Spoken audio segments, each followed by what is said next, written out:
Who is the majority in India? The question seems straightforward, and in some ways, the answer is also straightforward, but not what you would expect. The answer is nobody. Nobody is the majority in India. Nobody gets a chance to call himself or herself the majority in this country. This point of view comes from Shashi Tharoor's book called India from Midnight to the Millennium and Beyond.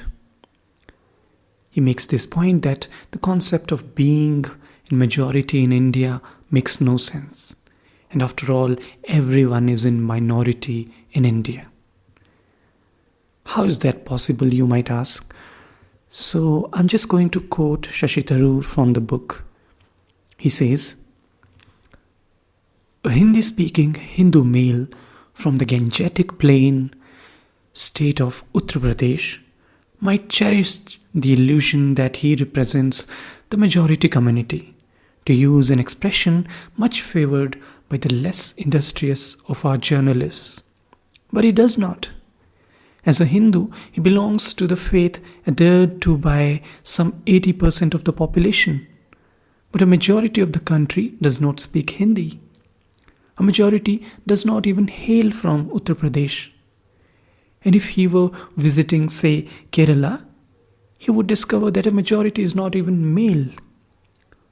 Worse, our archetypal UP Hindu was only to step off a train and mingle with the polyglot, polychrome crowds thronging any of India's 5 major metropolitan cities to realize how much a minority he really is.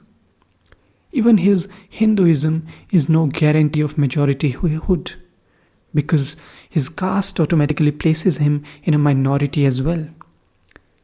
If he is a Brahmin, 90% of his fellow Indians are not. If he is a Yadav, 85% of Indians are not, and so on.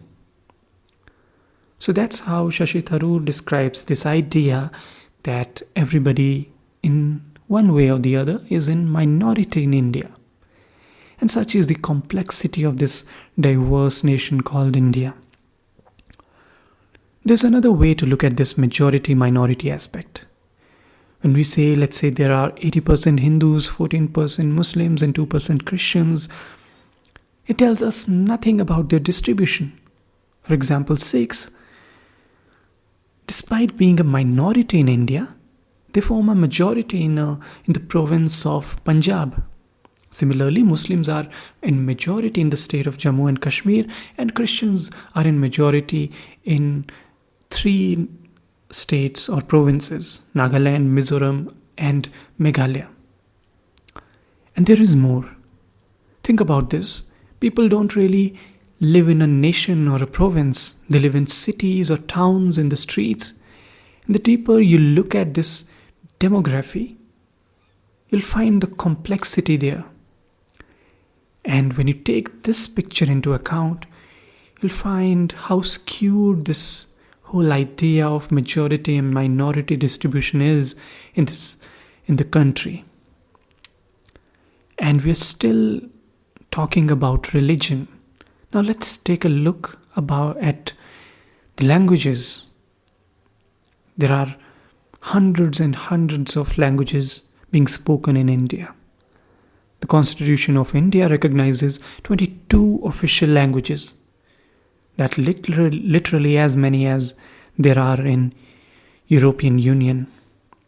In fact, there are 35 Indian languages that are spoken by more than 1 million people.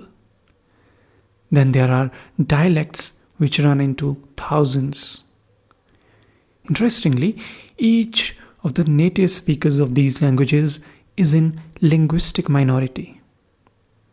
So once again, everybody falls in the minority category. Then ethnicity further complicates this majority-minority idea. Most of the time, an Indian's name immediately reveals where he is from and what his mother tongue is. So in some ways, when Indians introduce themselves, they are advertising their origins. So To link this idea of ethnicity or culture with the idea of majority and minority, this is what Shashi Tharoor has to say. He says, a Karnataka Brahmin shares his Hindu faith with a Bihari Kurmi, but feels little identity with him in respect to appearance, dress, customs, taste, languages, or political objectives. At the same time, a Tamil Hindu would feel that he has far more in common with a Tamil Christian or Muslim than with, say, a Haryanvi Jat with whom he formally shares a religion. So, that's the kind of complexity we are talking about here. When you live in India, you embrace multiple identities, all of them at once, be it in terms of religion, be it in terms of culture, or caste, or race, or language, culture, etc., etc.